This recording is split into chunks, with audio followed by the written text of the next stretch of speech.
welcome to the MIT Enterprise Forum. I'm Carol Corporalis, Chapter Chair, and tonight we're going to be hearing more about how technology is reshaping the workplace. So it's the first in our series, our trilogy series of Unstoppable Trends. And so tonight, before we get started, we always like to thank our sponsors and partners.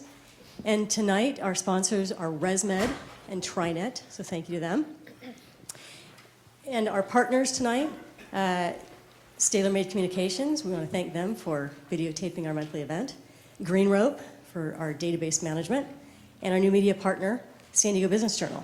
And just a note for members, if you haven't taken advantage of it, just know that we have a very generous discount from the Business Journal on subscriptions. So that's all thanks to Corey Castillo. I don't know if she's with us tonight, but big thanks to them as well. So thank you all.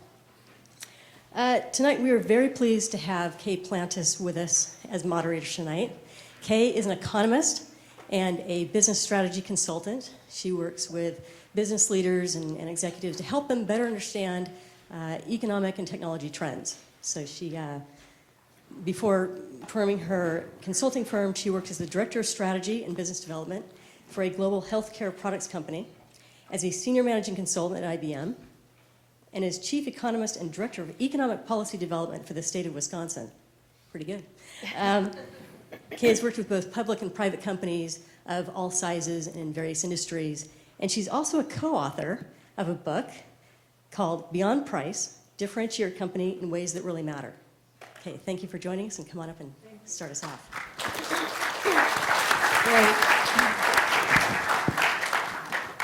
Great. Cindy, you going to change to my slides? Thanks. It's a pleasure to be here, and I'd like to introduce our panel who are going to be answering my questions and then questions that the audience has. But I will have a few comments before the panel starts. But this is Lars Helgeson and Lisa King in the middle and Morgan Tracy on the right. We'll hear more about them when we get started. We thought it would be helpful to find out who's in the audience, because my first question to the panel is, what's your point of view on virtual work? But we want to learn a little bit about the audience. So who here in the audience, can you turn it to this slide? Who here works in a company with over 1,000 employees? Stand up. Okay. And who here works in a company that has a global work, you can sit down again. Who works in a company that has a global workforce or a global value chain? Okay, so we got even more virtual workers here and distributed workforces. All right. Who works, raise your hand if you're part of a virtual work team. Okay, everybody would have stood up with that one. And then finally, stand up if you think virtual work teams are one of the best things that's ever happened in the workplace. Okay, we've got some advocates. And then stand up, finally, if you think virtual work teams have adverse consequences that are not being well managed, like morale, productivity. Okay, now, all right, we are going to have a lively discussion. All right, this is great. So, I started my own consulting firm in 1989. I was the first non-sales virtual worker for a global medical products company because I was going to quit otherwise. I had just had my first child. And the two things that enabled me to be the first virtual worker were a fax machine and FedEx. My boss said, okay, we can manage this day to day. And he gave me a terrific project I could do working from my home. In 2012 and 13, when I moved to San Diego from Madison, Wisconsin, where I had most of my career, I joined IBM, where 45% of its workforce is now virtual, and that percentage is going up. And we used to laugh. We called IBM I'm by myself, which is why I picked that photograph. And I frequently look at that photograph and I say, I'm really glad I'm not part of that feeling anymore. So distributed and virtual workplaces are definitely an unstoppable trend. And I want to talk about the three reasons why this is an unstoppable trend. First is the underlying economics. The internet enabled the globalization of most industries by dramatically lowering the cost of communications, and transactions that used to have to be within a company and in a small setting could now be done between organizations. So with global companies, we got distributed workforces. Global supply chains emerged as the skills in other countries began to develop, and the internet enabled less expensive and global supply chain. Contract work is being done globally because of lower cost employees. We see that a lot in software with India. There are more technology startups. Work from home options have grown because people are so tired of the commute, and airline travel has become so challenging. And finally, the cost of real estate has gone up a lot. IBM saved so much money by getting rid of its offices across the country. Oh, sorry, thank you. So there are many kind of economic trends that have made this virtual and distributed workforces an unstoppable trend. The second, if you want to move to the next slide, the second thing is that we have this technology that's enabling all of this globalization and virtualization. We have technology for collaboration, video conferencing, chatting versus emails, mobile computing now, and software as a service solutions for HR function and other functions. And then the final reason why this is an unstoppable trend is that all of this work is shaping how we do our work. Our workplace culture has changed, and it's become much more than 9 to 5, Monday through Friday. And that's driving further need for new technologies. So this is an unstoppable trend. It's not going to go away, and it raises many important questions. Among them, next slide. Among them are, the next slide, please. Are we hurting our productivity? National productivity has declined significantly despite the promise of the internet here in the United States. Employee loyalty has been plummeting across our larger corporations. Is that because the work is so virtual? Education about teamwork and management in a distributed workplace hasn't kept up. Another issue is that our work-life balance seems really out of whack. And this is at a time when we need our companies to be far more innovative. And the one thing we know about creativity is that it requires downtime and spaciousness and time away from important problems. And then finally, the laws governing our workplace, from employment discrimination to sexual harassment to IP, really don't make much sense when you begin to think about the global workforce and the virtual workforce. So here's our panel, and they're going to help guide us through these opportunities and challenges. This is Lars Helgeson, and his company is on the Inc. 500. It ranked number 247 last year, which is quite an accomplishment. He's the CEO of Green Rope, which he grew out of his Solana Beach house starting in the year 2000. It's a customer relationship management and marketing automation software firm. It has clients in 20 different countries, in over 1,000 clients. He has 18 employees and no office. So he can talk to us about the experience of virtual work. Lisa King should write a book called Been There, Done That. She's the director of HR operations and project management office for CareFusion. We're all familiar with that medical products company headquartered here. And she has a career that spans a lot of different roles: project manager, subject matter expert, unit manager, and operations director. She's worked in quality, engineering, sales, and HR. And she's worked with businesses from boutiques to Fortune 1000 firms in many different industries, from manufacturing to healthcare and technology. And she's been involved with virtual teams throughout her career, and she's recently started a virtual team with Becton Dickinson, who has recently acquired CareFusion. And then finally, Morgan Tracy, to my far left, is the director of HR at Mitchell International. Not the airport, but Mitchell International, which is America's leading provider of technology solutions for property and casualty management claims. And she heads HR there. She has over 1,000 people that she supports in 31 states, including some direct reports in Texas. Mitchell's in 4 different countries. And they clearly have a global distributed workforce.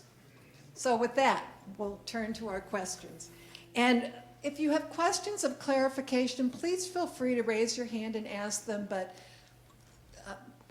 more different kinds of questions or comments should really come at the end of our discussion, but we're going to leave about 20 minutes for the Q&A. Okay, so we saw what people's points of view were here, and I'd like you to for you to share your point of view about virtual and distributed workforce with the audience. And so, Lars, if you had to write a book about running a virtual company, what would its title be? So, do you know who Dave Mustaine is? Does anyone know who Dave Mustaine is? A few people might.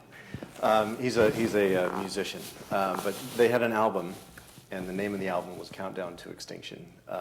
For those of you who like hair metal, it's a genre that so few really appreciate. But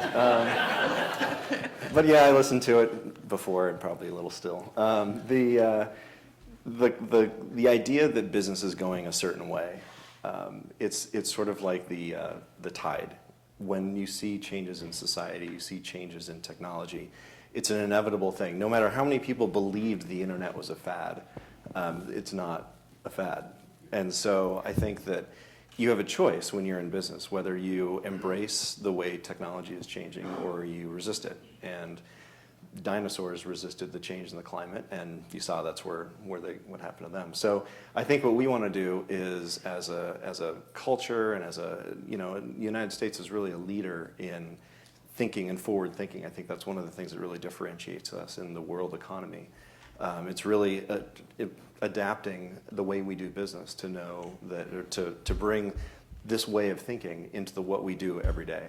And so I think that if we can avoid extinction, then that's good. And so what we want to do is learn how do we use the technology to take advantage of what we know is already going to happen, and not try to fight the way the world is moving. Okay, so unstoppable trend, let's capitalize on it. Yeah. Morgan, what would your book title be? Since I'm in the HR area, mine would probably be Fostering a Team in the Virtual World. We're always competing for talent, especially in the software engineering business. And I think it's really critical for us to be able to scale our business. And so we have to look virtually. Especially in San Diego, we have a tough time attracting and finding talent, especially when we're competing with San Francisco, the Bay Area. So virtual is really important for us.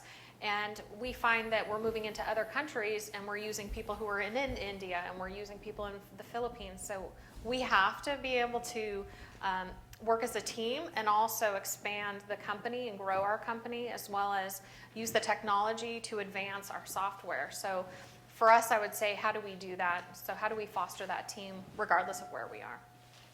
Actually, San Diego has the highest percent of non-self-employed employees working out of their homes of any major metro area in the United States. Lisa, do you have a book title or a point of view you want to share? I'm pretty musical, so I probably would go Lars's direction there with the song title, but succinctly, I think my perspective is probably a little bit more of a practitioner's view. So, I've been in management in companies that had to take advantage of the technology to get things done in a virtual world, and then I've also been a team member. I thought about War and Peace or something like that, but I think it really comes down to kind of a spin on good to great, maybe, which would be, we're probably not very good today at making being a part of a virtual work team a pleasant experience or a positive experience for people.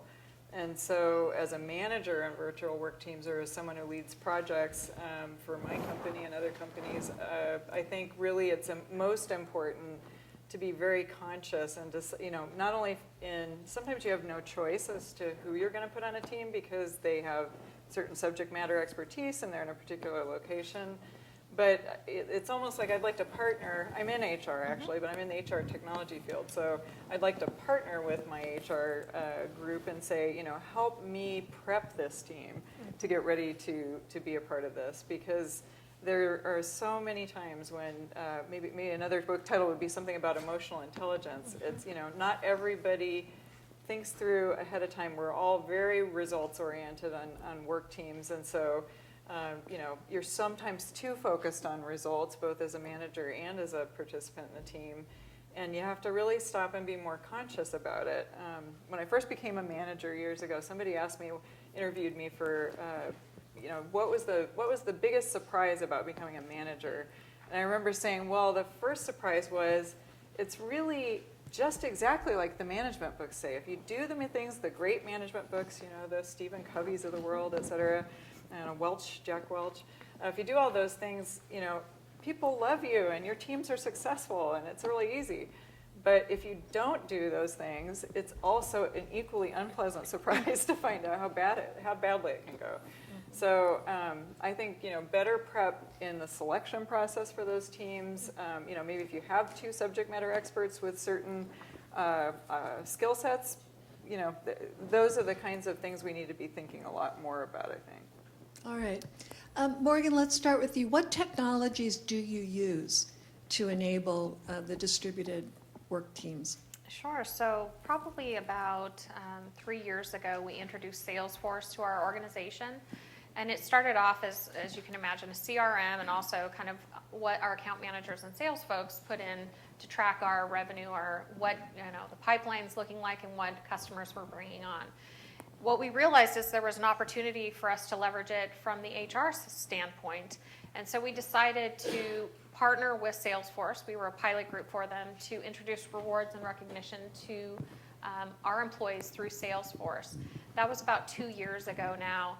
And I'm sure they're probably selling that product to other people. But it gave us an avenue to actually reward and recognize people. But it was also a grassroots effort for a lot of our employees for wellness activities. It gave us a chance to kind of connect and foster things like, you know, when this World Cup soccer was going on, we found a bunch of people from all over different parts of the world that were interested in that, and it was a way for teams to connect. It was a way for managers to get to know their employees on a personal level. So it wasn't just this, you know, no face-to-face with no information about what their interests are, what their family life is like.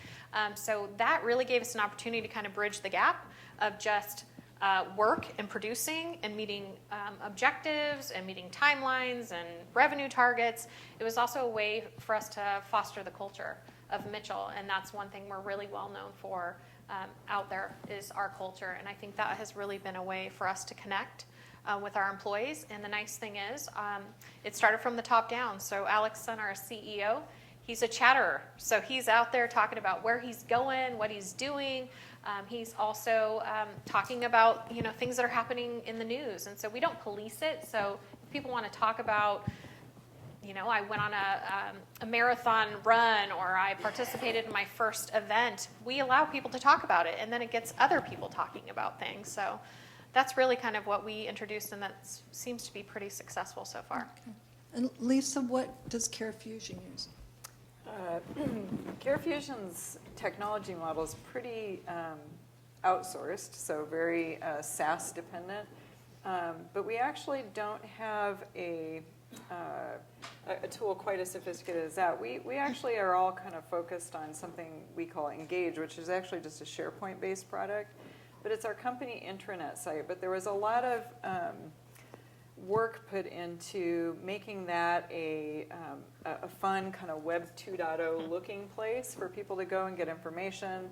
The information's very current. So a lot of the, you know, common best practices with you know, web distribution of content have been employed, and I think that's one of the things we're sort of known for, you know, is sort of being kind of fun. We use a lot of video technology, but that's pretty one way. I don't think we use it as dynamically as the two-way. I think we have some foundling efforts to try to use that same technology to allow people to publish profile information or interests or follow one another and make comments. But I would say that's not nearly as widely used across the company. It's a little more particular groups that maybe use that. And how about Lars? You use your own product. We do. As if I try to avoid a product pitch here. Yeah, no. But I think it would be interesting to explain what you use. Yeah, so I mean, because there's some thought into why we did what we did. So how many people actually use a CRM on a regular basis? And then of people who have your hands up, how many people actually like it? Yeah, aside from our clients. So the thing that we find, or that I've found, is I talk to a lot of people that use CRM because really you need a CRM. If your company is not using a CRM, you're on that path to extinction, whatever platform you use. But the biggest challenge with CRM is that it's very much like what you were saying, a one-way relationship, where you or the people that you work with are putting information in and they're not getting anything back out. Running a virtual team requires a centralized way to store all that information, whether it's Engage or Salesforce or whatever you're using. There has to be some place that everybody goes to learn what's happening. When's the last time your salesperson talked to this lead, or when's the last time this client called in for support or opened up a trouble ticket or whatever. That information has to be stored in a centralized place or else it's going to get lost. And the only way people are going to want to put that in that centralized place is if they have a two-way relationship with their CRM. And so it's all about having a relationship. I mean, it seems kind of silly, having a relationship with your software.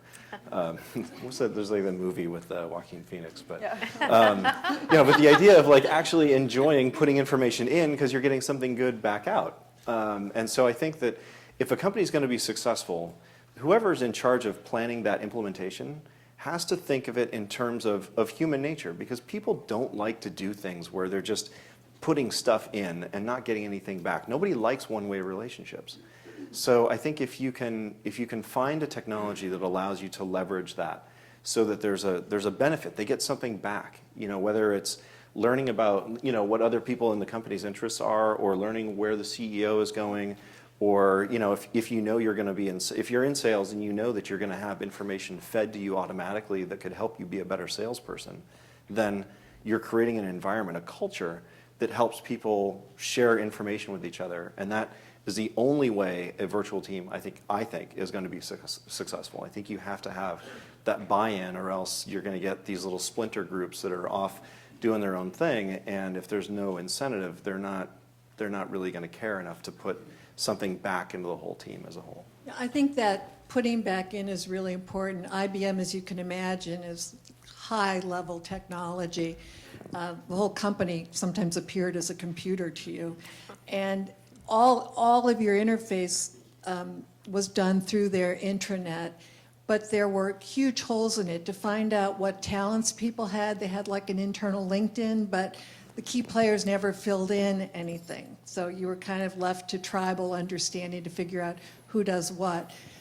There was so much material put on the intranet that we would oftentimes go and use Google to find our way into the right material at IBM, because the leaders didn't curate the material for their area. So I think you really need people working to create a better tool, and it has to be two-way for that to work. Share a worst case story in your experiences. Lisa, I'll start with you, of virtual work. Oh gosh, I wouldn't want to go too far that direction for the safety of the participants, but I'll share an anecdote of I think some of the things that are kind of interesting in the challenges. You're talking about a worst case story as a part of a virtual team, is that what you're saying? Because it's virtual. Yes, because it's virtual. Or a personal experience. So there's two sides to that, I guess I'd share. The first one is a personal story, which is that it can be very difficult being a member of a virtual team, and I'm sure we've all had these experiences due to the number of hands in the room. But in a global environment, because the clock doesn't ever stop.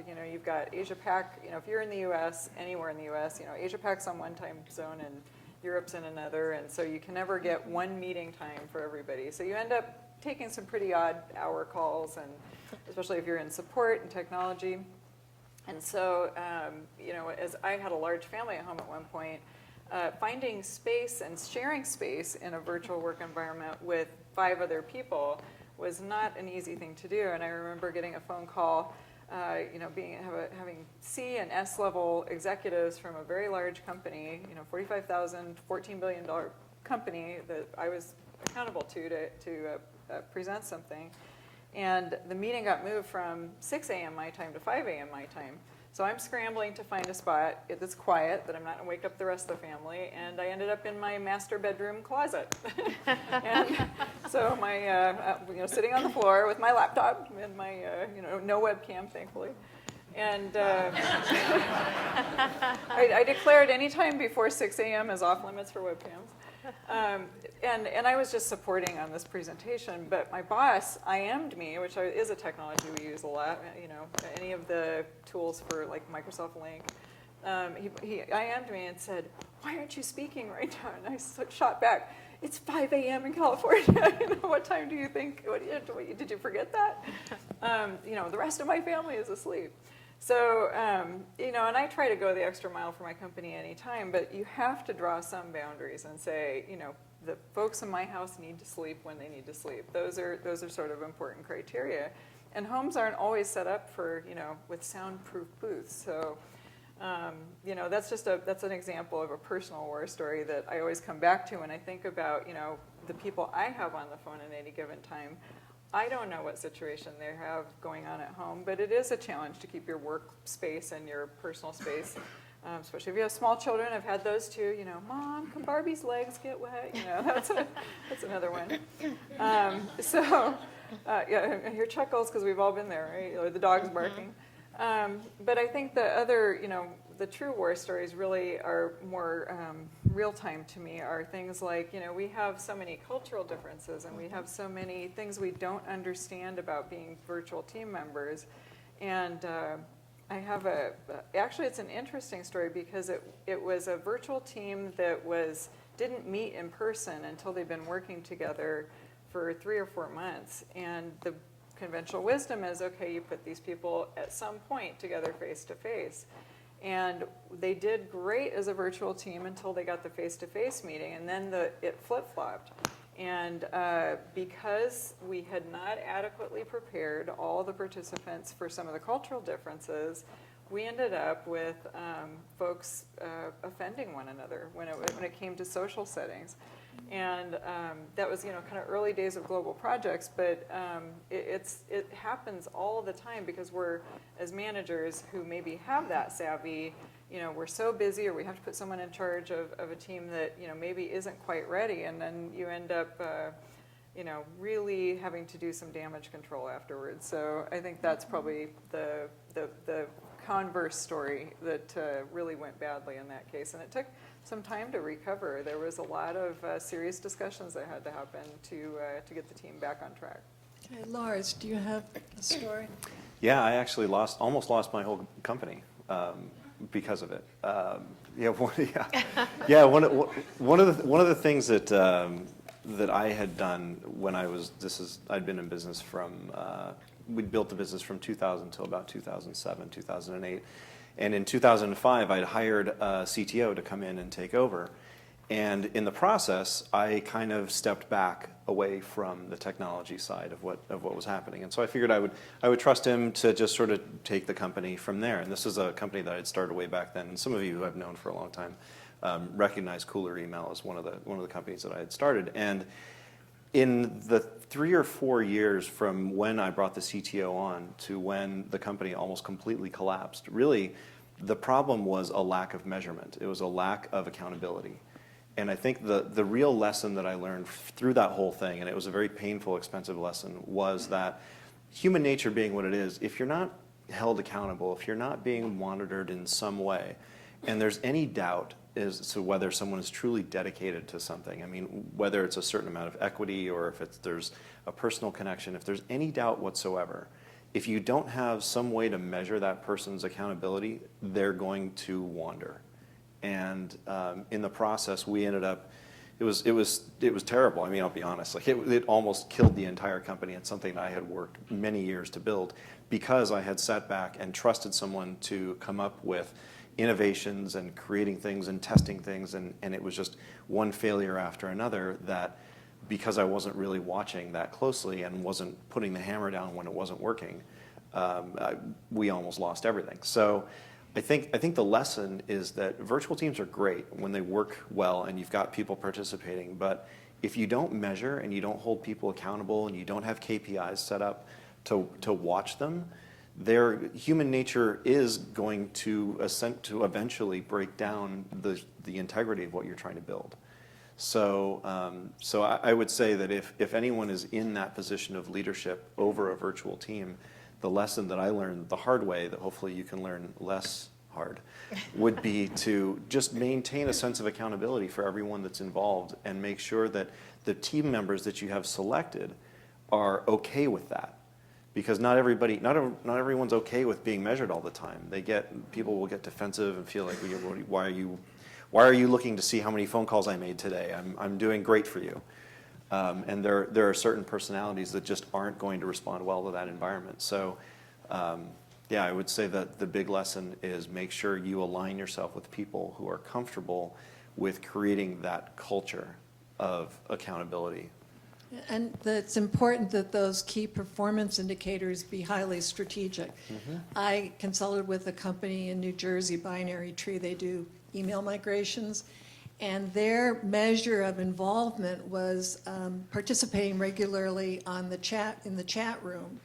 And it turned out that everybody was so busy chatting all the time that people weren't being productive. So we changed to a different set of objectives, and it really, improved productivity. I want to come back to the kinds of people, but before that, do you have a story to share? Well, I have a couple Morgan? war stories. We do, communication is really important to the leadership that I support. And so quarterly, we try to do a road show so that we're touching all of our employees and trying to get some face-to-face time with them, since we are, many of us, virtual. And so we had one where we typically have all of our remote folks call into one session. We found that works really well. It's easier to call on people to participate versus having a bunch of people in the room. If there's a conversation that starts or laughing, you don't hear half the conversation. So one of those folks must have left the room when we kicked off the meeting and must have left her little yappy dog in there, and the dog literally barked from the start of the meeting all the way to the end of the meeting. And we tried to figure out who this person was. We never did figure it out. We have some theories of who this dog owner is. So that was kind of some war stories. The other thing that's really interesting in the U.S., one of the liabilities we have to be responsible for is workers' comp injuries. So I've had some really interesting ones for my virtual teams of my husband left the suitcase out, I tripped over it, trying to run to the bathroom, now I need knee surgery. I had to use the restroom and hit the door with my head on the way out, now I have mild concussion. So we have those kind of interesting things that happen as well with virtual teams. So those are kind of some of the war stories from the HR side. Okay. So what kinds of managers do better in a virtual setting? What would you look for in a manager? And can everybody be trained to be a great virtual manager? I can talk first if you All like, right. okay? I can say that, and it's probably for my other fellow panelists, is that we have really good managers that are virtual, and we know who those people are. And then we have some that are probably not so good. I think it takes a lot of practice. I'm not going to lie. I don't think you're born an awesome, virtual manager. I think it takes a lot of work.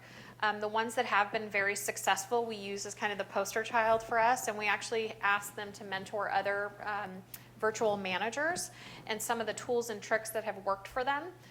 Some of the small things that actually virtual managers that are really good do is they try to use webcams when they're having conversations versus using email for everything. Just even picking up the phone and hearing their voice, that really does help with connection and how the person is really feeling about the conversation versus reading an email and assuming that it's negative or if it's just informational. So those are kind of the tips and tricks that I know some of the managers that are remote use that really is great for the team. I also think that they put the team first. And so they make sure that they're always bringing the team together for consensus, if they want to problem solve, versus them making the decisions and pushing out the information. So that's kind of some of the stuff that I've seen that has been really successful. And these are the people that are getting, recognized and rewarded at the end of the year as exemplary leaders because of that. Lisa? Being a project manager by training, I was hearing your story and thinking, yeah, I guess I have a distinct advantage in that most of the work that we do virtually is project teams of some kind. So, project management's a discipline that's been around for a long time. Being virtual, there are a few more challenges to sharing information or to making it visible what your accomplishments are. But typically, the kinds of people that we would have on a virtual team are pretty results driven. So we don't tend to suffer from that as much. But what we do have is the converse problem that the manager who isn't as comfortable maybe or not as experienced.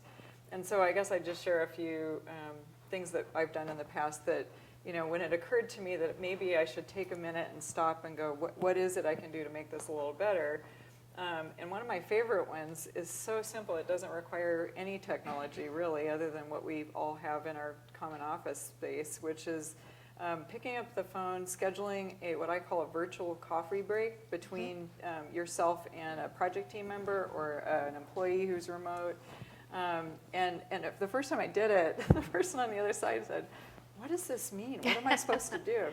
And I said, I'm just calling it a virtual coffee break because, if you were here, I would take you out to Starbucks or whatever, or we walk into the cafeteria and we just sit down and I get to know you. How's the kids or, the dog? Yeah. Maybe I'd ferret out who that dog was owned by. But once I tested it out, and I actually tested it on a few people first, people I thought would be a little more open to it. But once they got the hang of it, they really, really liked it.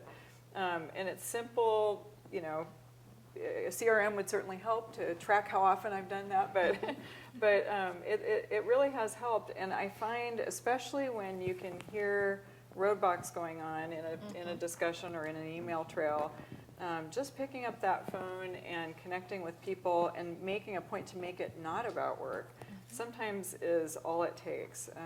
You can figure out maybe it wasn't something going on. If it's an employee, you can talk about, is there anything we need to talk about? How are you doing personally, with this change or whatever is going on? And just basic management 101, kind of make the person comfortable as a person, in that team first. Because that, if the whole person isn't there and engaged, to your point, if they've got too much else going on or too many other worries or things that they're feeling inhibit their ability to really focus on work, you're not going to know that, especially in a group setting, especially in a team meeting or a conference call. They're not going to volunteer that information. So, and I actually encourage it among my team members as well. I like to see, I actually measure people who manage projects for me by, okay, what have you done to kind of connect with your team or connect the team with each other? Talk about mentoring. We actually do connect up, actually one of our mentees is in here tonight, and we connect up people virtually with people who have skills in other places just within the work team. Sit down a junior PM and have them get some mentoring and some opportunity to work on something with the senior PM. Subject matter experts, people who have very diverse opinions about things. If you make them accountable for a deliverable and tell them, can you work together to solve something maybe that's not quite so sensitive for them, it's amazing how much better the next hairy thing gets for them to work together. So. But it's really being aware of those things is I think in the world where we're hyper productive, we're multitasking all the time, it's reminding myself that I'm accountable to those people to make it go well every day and taking a step back and saying, okay, consciously, what do I need to do? Because those things are not habits. You talked about people's tendencies. It's not a tendency to stop and think about your virtual people who are out of your realm of sight every day and kind of their welfare from that standpoint. Lars, any suggestions for great management practices? Does anybody know what email judo is? You guys ever do that? If you ever read Dilbert, It's where you get an email and you don't really want to answer it, and so you don't really want to mess with it. So you just say something like, "Oh, I couldn't open the attachment," or "Oh, it was in my spam folder." That's a good one. So yeah, I think that people need to have a feeling of connection, or that email judo thing starts to happen. People start coming up with reasons not to engage with other members of the team. And what I found, managers, in my experience, that understand the difference between people who need support versus direction are, it's sort of like an XY plot, because some people can be they might need a lot of support, but they also might need a lot of direction. And so a good manager knows when they're dealing with somebody where in that spectrum they lie. And the only way you can find that out is by interacting with them personally, kind of like what you're saying, both of you were saying. I mean, how important that interpersonal relationship is. And so I find that when our managers are regularly talking to, like our development team is not big, we're 5, 6 people. But my CTO every week talks to every single one individually, one-on-one. And sometimes it's difficult if you've got a huge team. You can't spend your whole week calling people. But having at least a regular or semi-regular way of keeping in touch with people on a personal level really helps with that and helps him gauge where they are in that spectrum. Because people aren't always the same either. Sometimes in different projects they need more support or they need more direction. And the only way you're going to learn that is by actually communicating with them. So we rely on Skype a lot for that. We've got a couple of people that are in Europe, and so having a group Skype chat so everyone involved can just ping somebody else. We also have a collaboration and project management system that we use. It's Green Rope, but the other, if you use Basecamp or Confluence or some of these other great software packages that you can use to keep everyone at least participating and contributing and making sure that they contribute every single day, then that prevents a sort of the culture of drift. Because it's, again, that human nature thing where people, if they don't feel like, well, I'm not going to put in my project update today, or I don't feel like calling anybody today, then you sort of get into this habit of not interacting with the rest of your team, and then that affects the manager's ability to understand where you are. It has a lot of far-reaching implications in the overall performance of everybody. So I would say the biggest things are just to maintain that interpersonal communication, make the lines of communication very easy, so that it's very easy for them to get their message from one to the other. And for us, it's a Skype chat. Other people may use different tools, but some way to just go out and ping someone real quick if someone has a question. That ease of communication is what's going to keep the barriers low that maintain those open channels of communication. So you've all described kind of a hub and spoke system where the leader is engaging people. But a lot of effective teamwork requires really close trust and shared goals. I mean, there's the project goal, but then there's always the more emotional goal of the team. And what are some techniques you use to get a virtual team to feel that sense of camaraderie with their virtual colleagues? I think I mentioned that I encourage them to talk interpersonally and set up that time to get to know each other as well.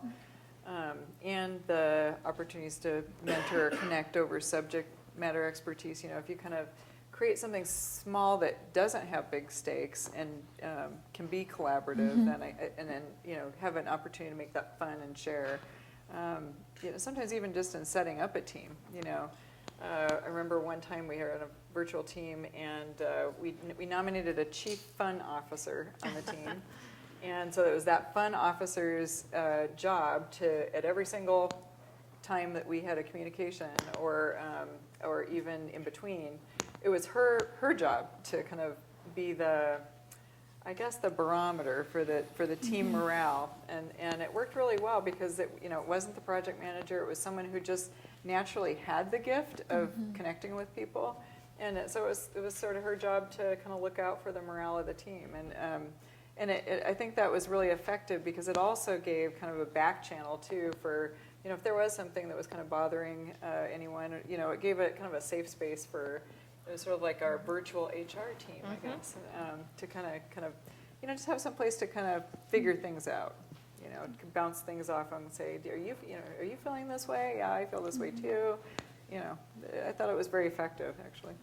And Morgan and Lars, do you have any techniques you use to get the team to weave together? Yeah, so since we have software development, we work in a lean agile environment for the software developers.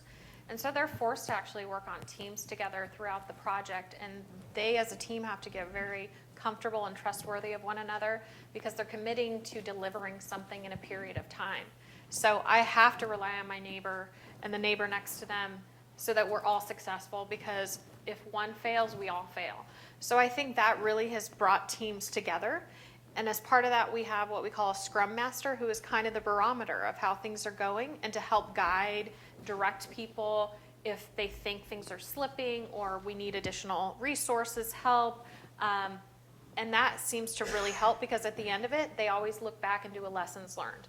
What worked well, what went on the backlog, what did we learn so for the next PSI, we can do better. And so I think we actually have been taking that format and actually putting it into other areas of the business. Now, mind you, it's not exact science the way the software developers do, because we're not pushing out product, but it has been working. We've actually even tried it in some areas of HR on projects. So that's really one way that we have been able to bring teams together, and also you rely on each other, you need each other. So that has helped. Yeah, I think because we do a lot of the same, the idea of pairing people and making sure they're not always paired the same is a really good way to get people to find camaraderie with each other. And then I think the other thing that really helps is to bring the whole team together so that they actually, and it's kind of sometimes seems kind of cheesy when everyone gets together and talks about the mission of the company.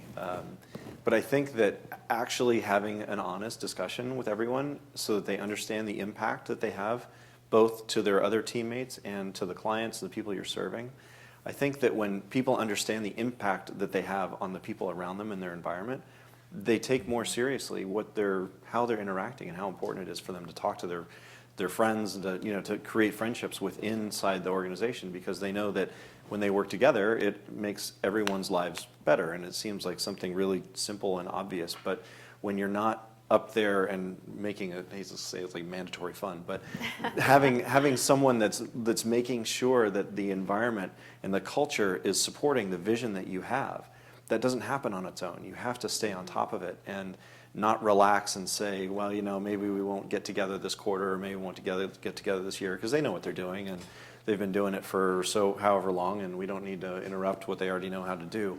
But the reality is that people need reminders because we're not machines. We need to have that human connection with each other to know that there's meaning behind what we do. And sometimes, especially with a virtual team, when someone might be working at their house and you might have multiple, you might be working from your master bedroom closet. You can feel that sense of disconnect.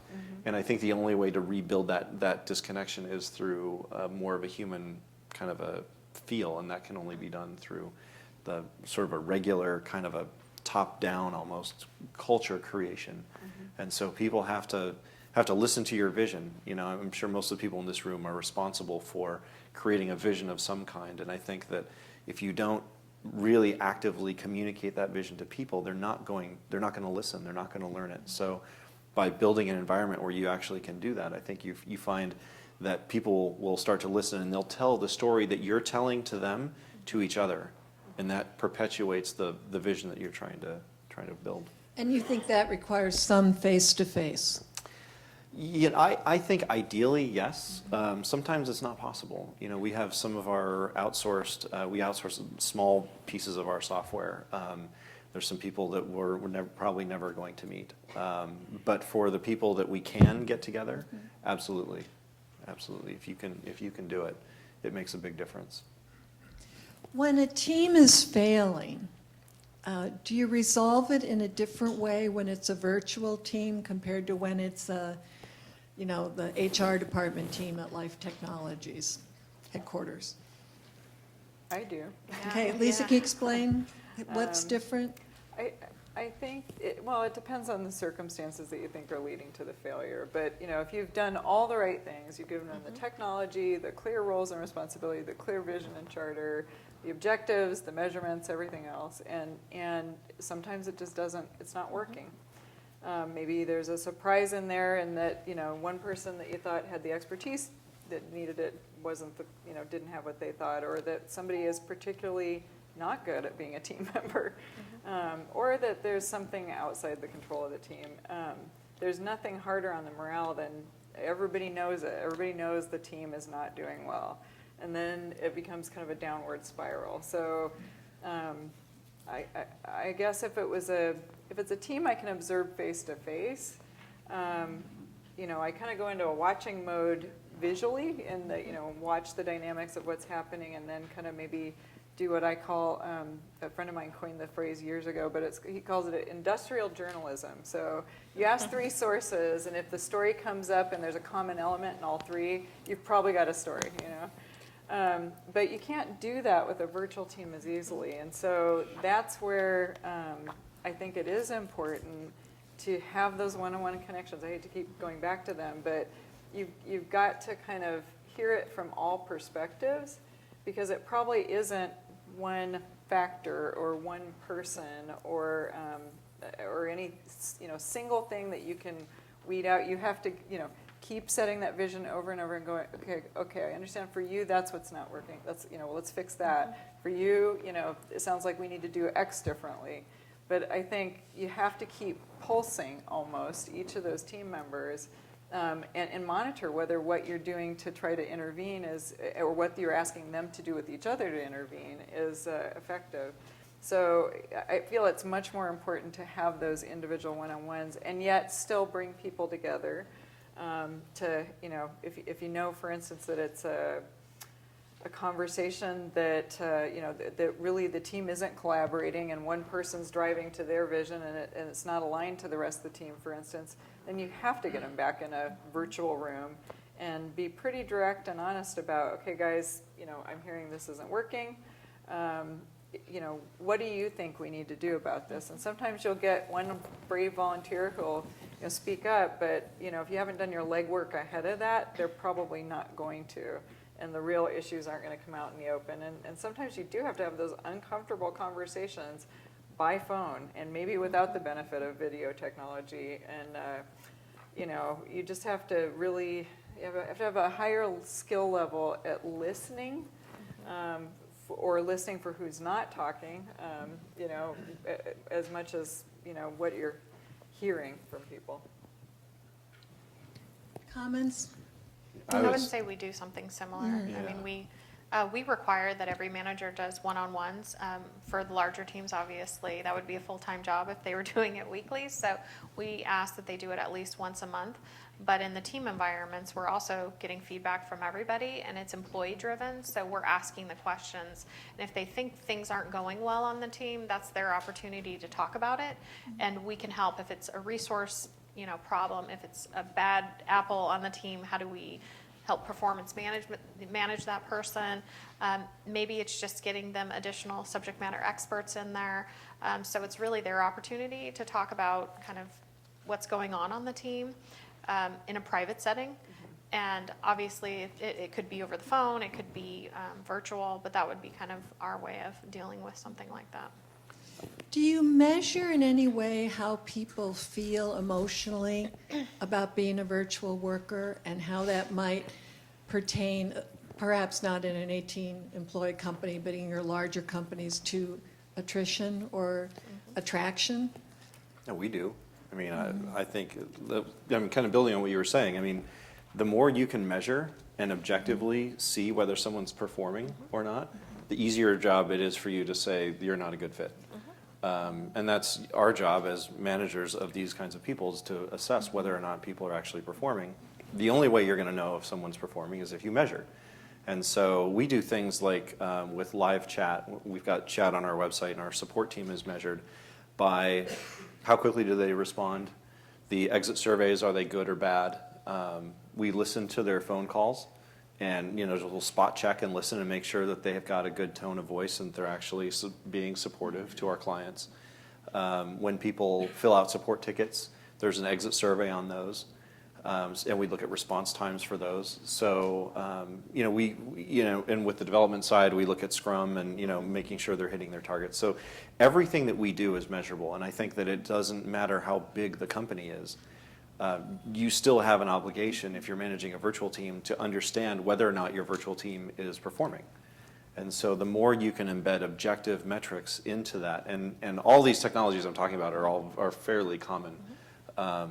It helps you as a manager understand that this is a well-performing team, or it's, this is someone who's, the worst thing you want to have is a cancer on your team that's making them and the people around them worse. You want to find out who those people are and eliminate them as quickly as you can if they don't respond to coaching. But you're responding from a performance point of view. I joined IBM with a cohort of 9 people, senior people, who were brought in to train the younger postgraduate. I left after a year and a half, and I was the last one standing. We all performed extremely well. We met all the metrics, and we were miserable as members of these virtual teams. And so how do you measure how people are feeling and its effect on attrition? Because I do think we have mastered how you measure people's productivity, but that's a whole different measure than how people are feeling, and that's what really drives retention and the ability to bring other people into your company.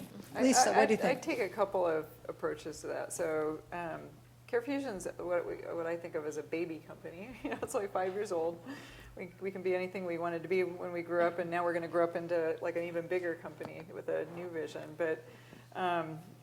But I guess one of the things that I like that CareFusion does that I'd like to see us carry forward is an employee engagement survey. And I'm not big on those as a group, but the way that we execute ours is very targeted. It's 5 or 10 questions. I'm oversimplifying. So about 10 questions. And they really are geared at kind of how an employee feels at that point in time about what they're doing in their work group. And then you can infer a lot out of that, right? And there's some questions about, do I feel engaged in the mission of the company and things like that. But it really comes down to the work group and the manager. And so, it's partly about what's happening with them, then how are they feeling about it? Do I feel good, bad, and different? And we actually allow, we give there's a ranking of sort of how important is that thing to me, which I think is more around the feelings of the individual, right? So you can ask someone to objectively rate their manager or their alignment to vision, et cetera, but how important that is to them is a whole different question. And that really, I think, I've seen many engagement surveys, but I do think that having some kind of feel for how important it is to individuals can really help you fine-tune. And we give those results back to any manager who has, we try to keep the anonymity in it, but so we don't give it to any manager that had less than 4 respondents or less than 4 direct reports. But I really think it does. It presents you with some pretty interesting facts. Even if you think you're doing a really great job, there's always some place you can improve. And it is about how people feel about their jobs. I guess the other thing I was thinking about is that CareFusion actually, when I first got there, had gone through just standing up the company. And so they had a cultural element that they did, which was there was actually, because there was so much change going on at the company, they had a little, what they called the mood elevator chart.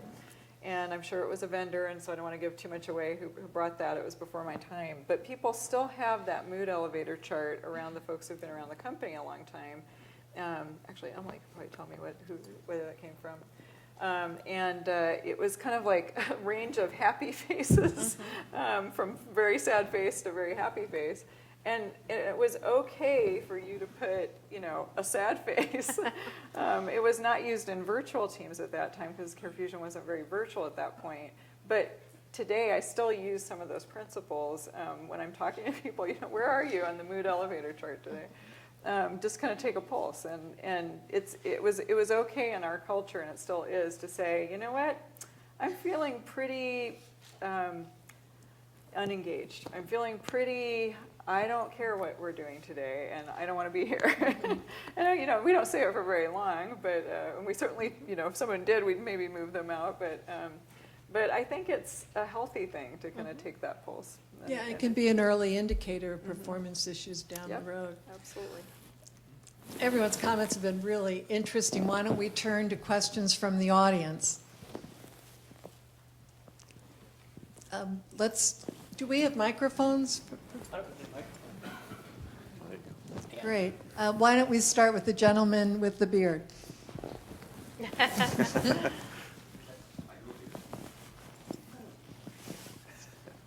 Hello? Hello? Two questions, I think, kind of the same thread behind them. On the one hand, if you have a virtual team, how do you deal with leakage of information? People who are in the room that shouldn't be in the room when you're talking about sensitive information, and that's the one side of it. The other side of it is if you're talking about a lot of audio portions and visual portions as opposed to text, like email, how do you deal with the legal implications of that when all that information may not be recorded? And when a lawyer comes by and says, "Hi, by the way, remember that conversation you had?" It's discoverable. Yeah, it is. Discoverable. Okay, privacy and discoverability. And IP, right? IP is the other side of Yeah. that. I'll take it because it's very near and dear to my heart, and I'll turn to my counterparts because I'm sure for you it is too, especially IP.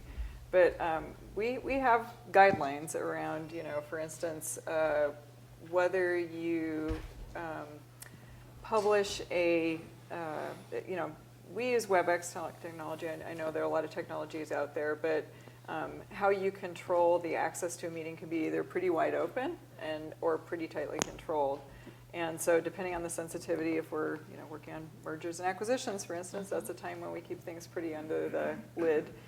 So we very carefully monitor all of that. You can't record the meetings and those sorts of things. So just on a daily basis in meetings, that's it really is up to the leader, though, to be trained. So HR has to make sure that the leaders are well versed, and if they're on a particularly sensitive or a technology type of a project, that they understand what they can and can't say and what they can and can't share. Everything from the markets to people who might be nefariously listening on your network. So, but I think it also comes down to I want to say it. You really have to actively monitor as someone who's involved in those meetings. So even if you tightly control everything, you almost have to police yourselves about what you're saying in the meeting, or what you're I wish I had a nickel. Some of my horror stories are really where somebody. I can give a good example. We do a lot in my former company. I did a lot of lift and shift planning. And there was, always very tightly controlled on the information about who was going to be impacted and when they were going to be impacted. And there are times in my history where someone slipped and said something to someone, and you have to follow that up right away. You have to follow it up. You have to be very clear. You have to be very honest with the people who are impacted by it, and very clear with the consequences for the folks who did. I mean, people are human, slips do happen, but we investigated every one of those slippages to let people know that it was really important to the company what the consequences of that action were.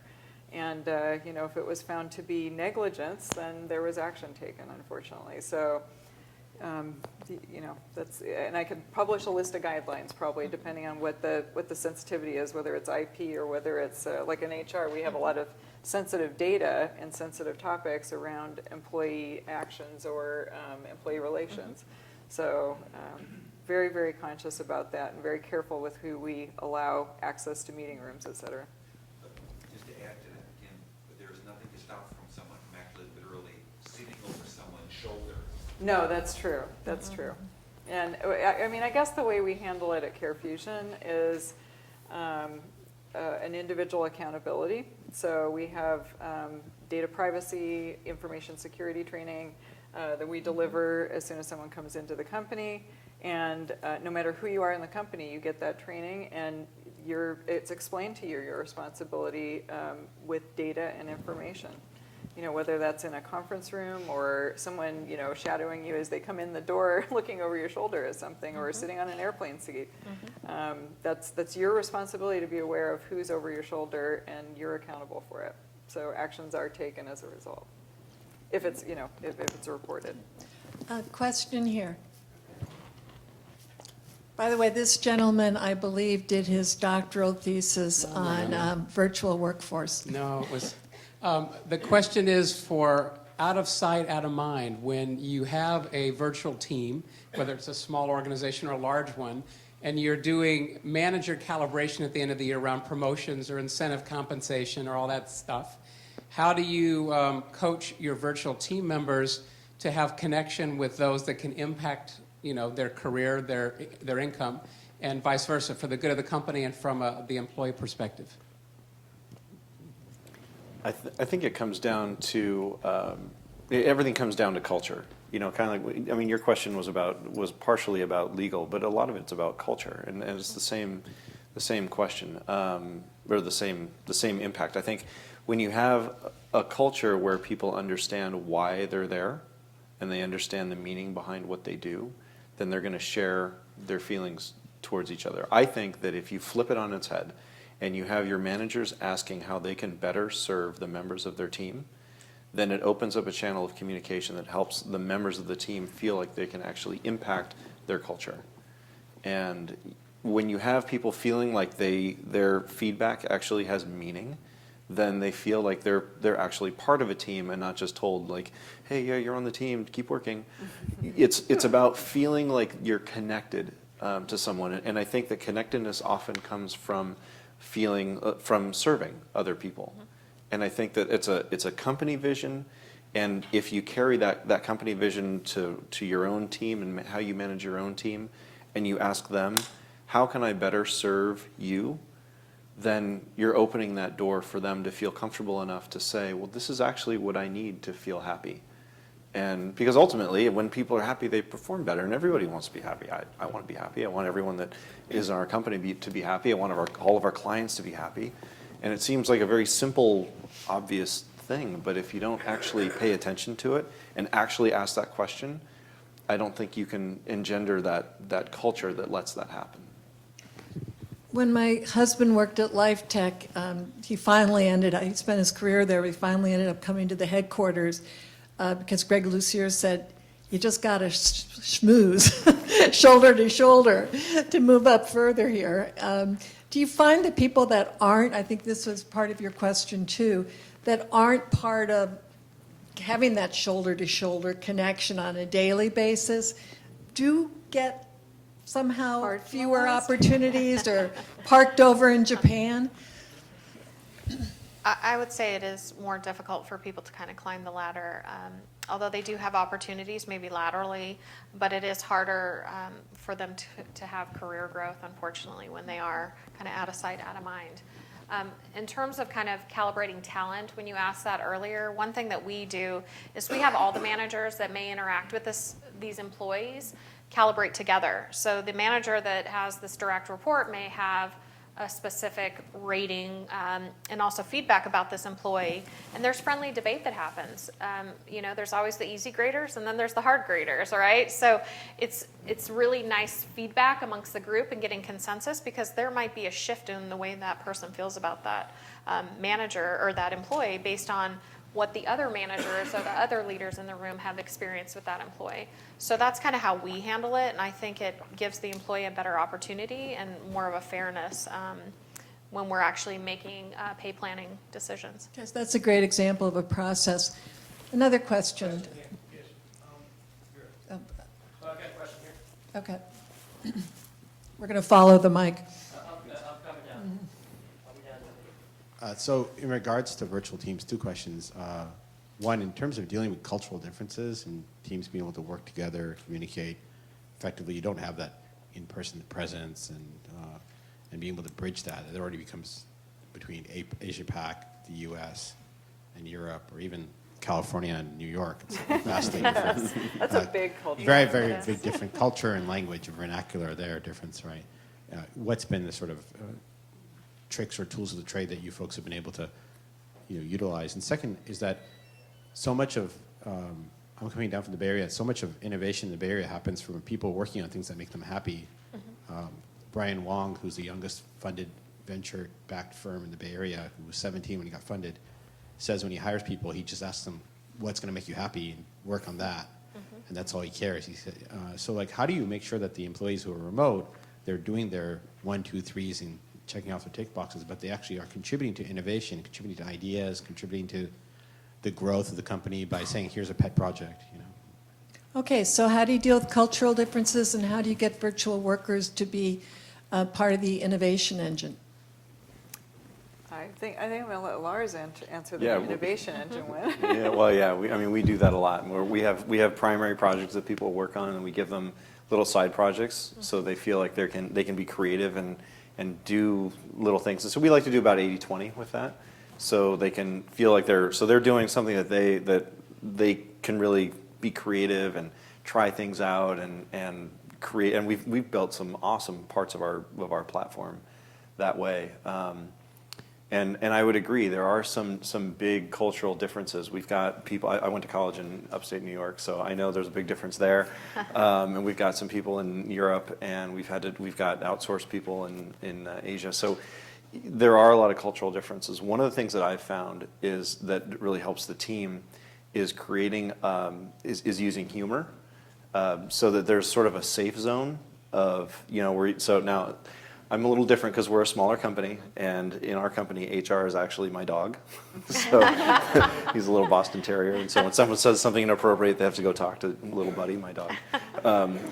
So we outsource HR. So that's a little bit different than sort of the more structured, larger corporations. But we like to create a safe zone of people. So when people are talking, they're hanging out, there's no fear of, am I going to say something that someone's going to just get super offended by, and then there's going to be a big deal? And so, it's almost impossible. You can't legislate everyone to just chill out and just enjoy hanging out. You kind of have to talk to people and say, so of course there are going to be boundaries. You don't say things to really insult other people. But if you create sort of a safe zone where they can really have funny banter back and forth and not judge each other, then you can get that I think that culture helps people connect better. And so we really rely a lot on humor and that sense of non-judging acceptance as a way to get people to feel comfortable and not have as big of a cultural gap. We've got some British guys on our team that will have America British jokes, and there's a lot of things you can say that that we have probably said in our meetings that are probably marginally socially unacceptable, but are okay, and open those channels, make people feel more comfortable, and then they open up. Lars is making me really uncomfortable being an HR practitioner over here. One of the things, Mitchell, because we're software engineering, we've got, I would say, cross-cultural ethnicities, and it makes our company kind of who we are. I have found that in situations where we want to get feedback and not assume we know everything here as headquarters and Americans on how the Indian culture does certain things, how the Filipino culture does certain things, we actually have them participate in activities and focus groups to find out what is acceptable. How would you handle this situation? Is it okay for us to shake your hand? And actually get feedback from people who are from those places who can say, oh yeah, absolutely, you can say that. We even, because we had a large Indian population, decided we should celebrate Diwali here in La Jolla. Why not? And our CEO funded it. We had a big old celebration, and so we embrace the culture. I get nervous, joking, we say, you gotta be really careful with jokes because it can be offensive. And then we obviously have to take action to make sure that we're not offending people because we want it to be a safe environment. So I'm going to give a quick practitioner's version of that, which is, if you don't have either the breadth or the scope to be able to do the things more formally like that, I tell my folks, the best way to get to know somebody is just to ask some simple, we're all human, there are certain things about being human that are very foundational, what do you like to do, who lives in your household, or as long as you kind of, that's maybe not a good example, but maybe that wouldn't have been, but if you practice the art of basic courtesy conversation, people, even if you do ask something that might not be so acceptable, if you go into it with a spirit of true, look, I'm a dummy. I'm trying to learn about your culture. Help me here. You know, help me understand what life is like for you on a daily basis. I think if you open it up with like that between people and encourage them to have those kinds of conversations, that despite whatever formal boundaries all those cultures have, people get the fact that you're really coming kind of open-armed and saying, I'm just trying to learn. Help me out, you know? So. Great. Okay. It was reported when Marissa Meyer at Yahoo took office a year or so ago that she kind of pulled the plug on telecommuting. So be interested if you think that was a progressive or regressive management decision. And also there seems to be a couple schools of thoughts about people who work virtually or telecommuting that some of our people think they're slackers, other people think that they need to be some of your best, most self-motivated, self-disciplined people. So I'd like to hear you chime in on both those questions. My thought is, I think that decision was made out of fear. And I don't think that decisions made out of fear are generally good ones. That's my instinct when I was reading about that, because a lot of that is about control and fear of loss of control. And I think that most of us have been in personal relationships probably with people that have control issues to know how not fun that can be. So I think that was not a good move, personally. But I think it's a great question, because I thought a lot about that when I saw it happen. All right, another question. Okay. First, props to the panelists and to their team members that are here that were delightful, and clearly you guys are doing something well. I actually work as a open source software developer. I am female. Also have an economics, MIT management background, have worked in big companies in software development and startup companies that were successful. We talk a lot about management and control. The vast majority of the software that all of your products are developed on come out of the Linux, Python communities, open source communities, where people are already, by and large, working virtually. We have so many questions. What's your question? I want to make sure everybody The question is, gets a chance. how do you motivate, retain, and keep diversity within those teams? Because some of the things that you've said works really well if you can do it face-to-face, but not so well if you've got this fluid communications channel and you can't control it. The security can't be controlled. So how do you motivate people when they're virtual? Well, if I understand your question, I think what you're saying is because there's so much communication between team members, you can't possibly police it, if you will, or try to steer it, which I agree with. But I do think that as a management, the one thing you can do is kind of keep a pulse on it. You know, see how are people feeling individual, and you can do that without being face-to-face through some of the mechanisms I've mentioned. But to answer the question about how do you motivate, that's a little different question. Part of it's knowing the members and what they bring and what their strengths are, and what, to your point, what makes you happy.